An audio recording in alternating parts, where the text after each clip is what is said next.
كاسابلانكا waa magaalo ku taal dal carbeed balse xiriir taariikhi ah la leh Yurub muddo sanad ah dadka u dhashay Maroko qaarkood uma guurin magaaladaasi balse hadda dad badan ayaa tagaya Saalax waxa uu kamid yahay kuwa badan oo u haajiray Yurub dadka qaarkood waxay xagga u tagaan waxyaabaha qaar oo aanay halkan ka heli karin sida xorriyadda dadka reer Maroko halkan daryeel kuma helaan taa ayaana dadka ku kallifaysa inay isaga tagaan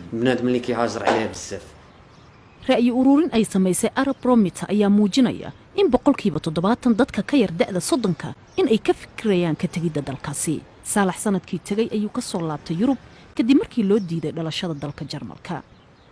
waxa uu aaminsan yahay in Maroko ay wada dheer sugayso si ay u gaarto fursadaha ka jira Yurub gaadiidka caafimaadka iyo waxbarashada ayaan u baahannahay in wax laga qabto ma sugi karno sanado iyo in ka badan waa in hadda wax laga qabto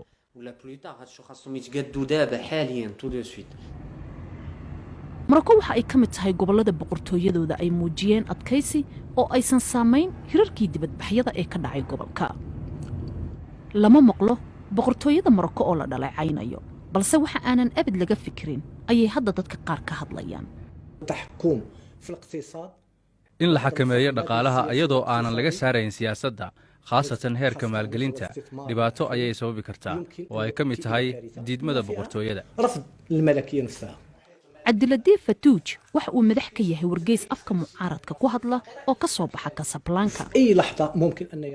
mar ay noqotoba Maroko waxa ka dhici doona wixii ka dhacay Algeria, Suudaan, Syria, Egypt, Libiya iyo Tunisia